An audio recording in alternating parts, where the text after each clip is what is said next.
In the World Cup, Imran Khan was a hero. In Pakistan, he's a king, almost a living god. His country is one of the poorest in the world, crying out for help. And Imran Khan has answered that call. He's using his fame to raise a fortune to help cancer victims in Lahore, the town where he was born. He's building a new hospital there, which eventually will provide 20th century medicine and, it's hoped, save hundreds of lives.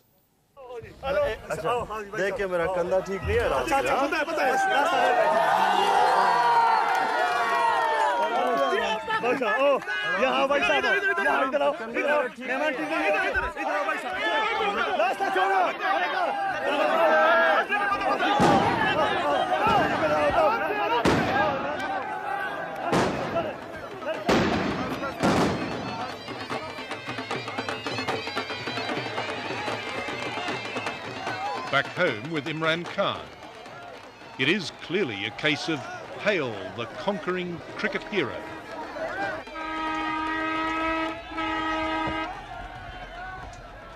Amazing, the World Cup fever, I can't believe it. It is absolutely amazing, it is. Pakistan is a country of 115 million people, and if they had their way, every one of them would touch him, thank him. So they've come through the back window now. Everywhere he goes, he's mobbed. And sometimes it can be downright dangerous. So dangerous that they need armed police to control the crowds.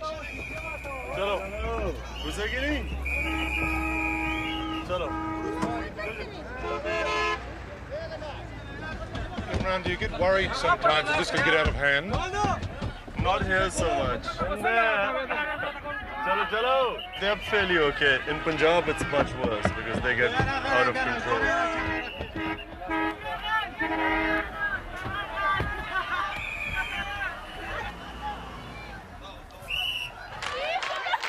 In Pakistan, good Muslim girls are not supposed to go crazy, to carry on like Western teeny boppers at a rock concert.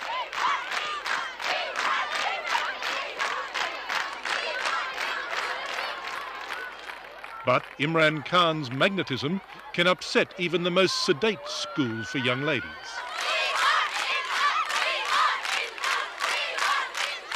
Hundreds of them are out there screaming, "We want Imran, we want Imran." And you wouldn't even come out to them. Why? Mainly because the principal said that she wouldn't be able to control them, and that it was best that I went through the back entrance. So you were scared of these young schoolgirls? No, the principal told me to do, and I did what she asked me to. She felt she couldn't control them.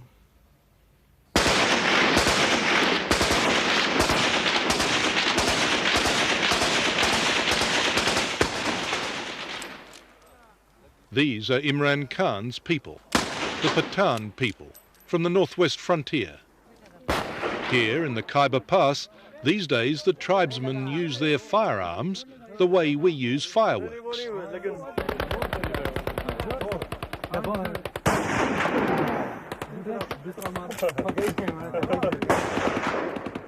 But back in the days of the Raj, the fiercely independent Pathans gave the British a hiding on the battlefield. Their native son has followed tradition on the cricket field. You won't zoom and we won't be able to move. What was this that you were showing me here? Excuse me. This is hashish. Excuse me, ma'am. Hashish? Yes.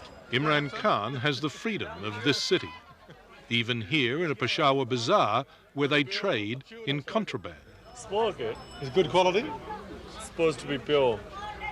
Well, I haven't tried it. Wander with him for a while and you strike something even more incongruous. At this shooter's supermarket, they've been buying raffle tickets to support Imran's favourite charity.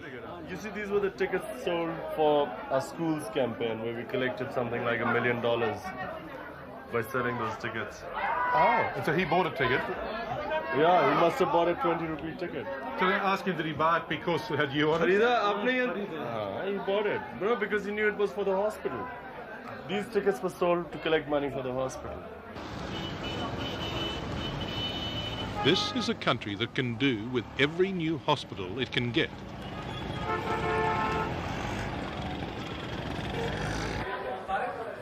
Conditions for the common patient are close to appalling, especially if they're suffering from cancer.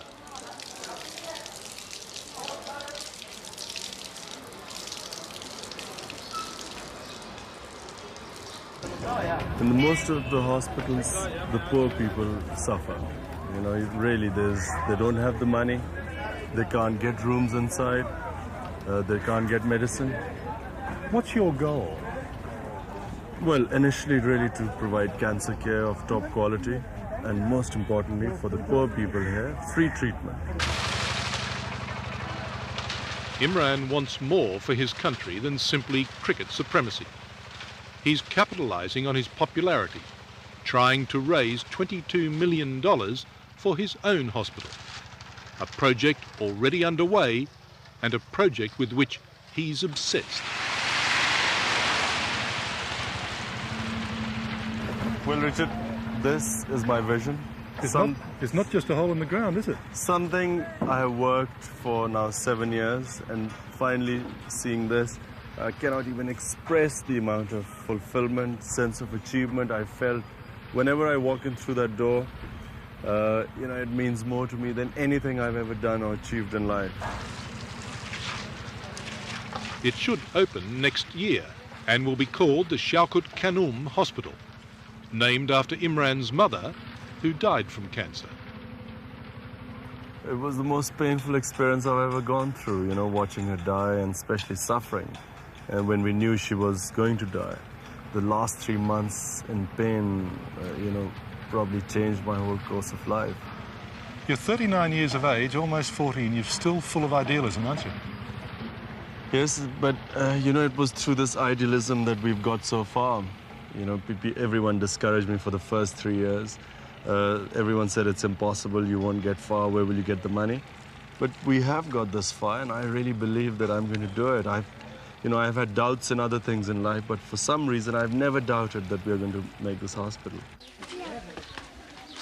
For this man, the memory of his mother is probably what matters most.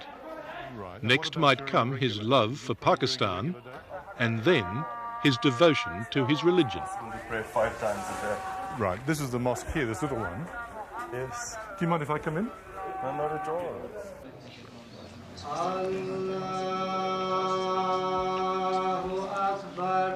Just as Imran is an ambassador for his country, he's also an ambassador for Islam. Islam always gets the worst publicity in the West. Either you have veiled women, you have, screaming fanatics, you have sort of terrorism, and that's how Islam comes out here. People have no idea. I mean, Islam, for me, is the easiest religion. People keep saying, is there a clash, living your life in the West? There is no clash. But, Islam is a very lenient religion. I see no problem in ever following my faith, wherever I am.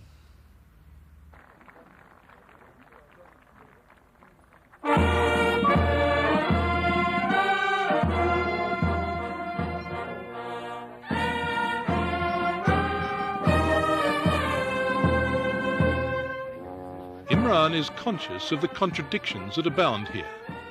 A country where the Prime Minister can host a garden party for successful cricketers just a full toss away from the poorest slums.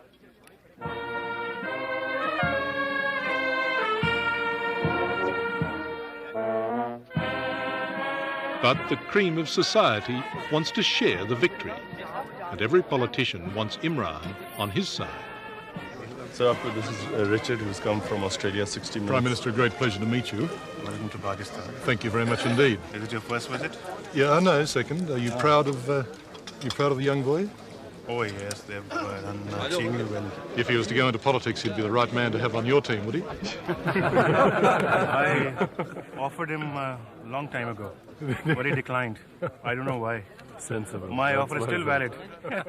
Well, I really have thought about it, because I was offered twice to come into politics. And really, it's something I know that, one must know one's limitations. I know I'm not meant to be a politician. Do you care about the corruption that pervades the country here? Yes, of course, one cares. We try and everywhere you go, if you go to a dinner table, the main conversation, no matter where you go, is invariably comes on politics, the sort of what's wrong with the society. And yet people seem incapacitated to do anything. And that's why I say that I try and do what I can, and I realize my limitations. But do you need a revolution? Yeah, I think so. I think maybe a revolution is the answer, provided it's the right one. You don't feel the situation here is hopeless?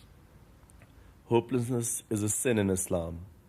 It's very specifically in Quran it states that for a Muslim to ever think of hopelessness as a sin, which I kept telling my team, by the way, during the World Cup and things were at the worst, lowest ebb.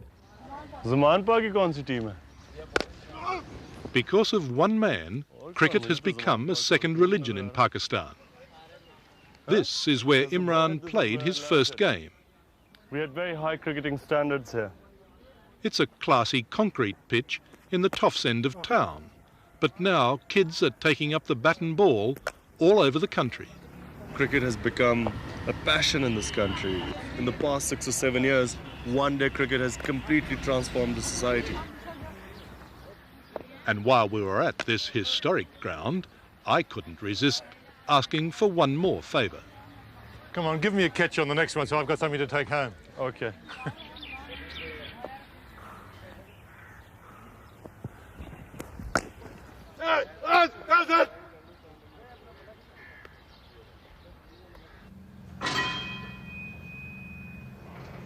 Imran is now nearly 40. Though he says his cricketing career is almost over, he certainly hasn't run out of steam. He's a fierce, courageous and generous sportsman. But these days he's devoting most of his energy to other, more lasting things.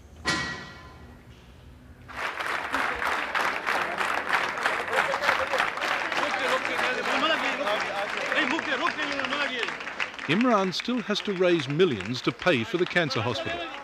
So most evenings you can find him raking in the rupees from those willing to pay for the privilege of just being in the same room.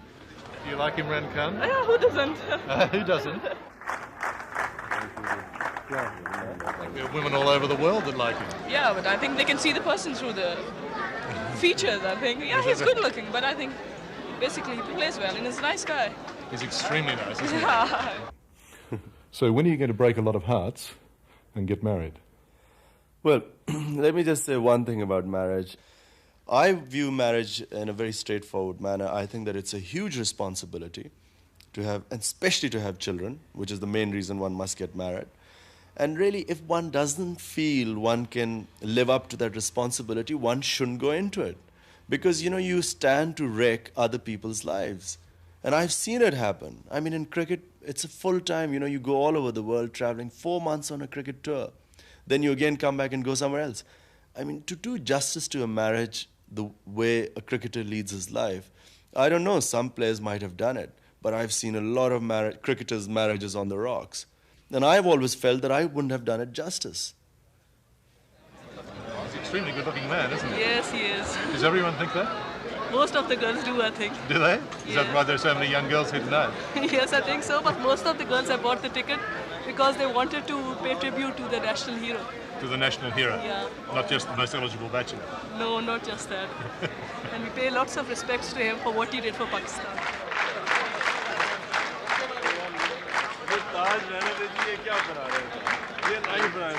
At one stage there, a chap came up and put one of those, well, what to a Westerner, funny hats on your head, and you knocked it away almost disdainfully, I thought. Why was that? Well, he'd crowned me. It was a crown meant for kings. And, obviously it embarrassed me. I mean, I couldn't wear a crown. I don't, it's embarrassing.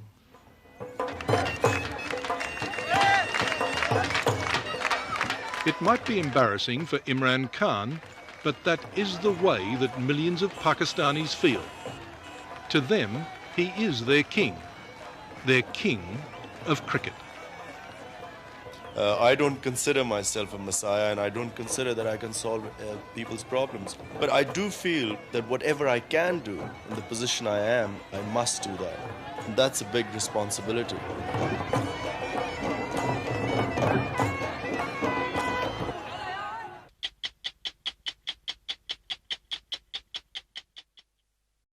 Hello, I'm Tara Brown. Thanks for watching. To keep up with the latest from 60 Minutes Australia, make sure you subscribe to our channel. You can also download the 9Now app for full episodes and other exclusive 60 Minutes content.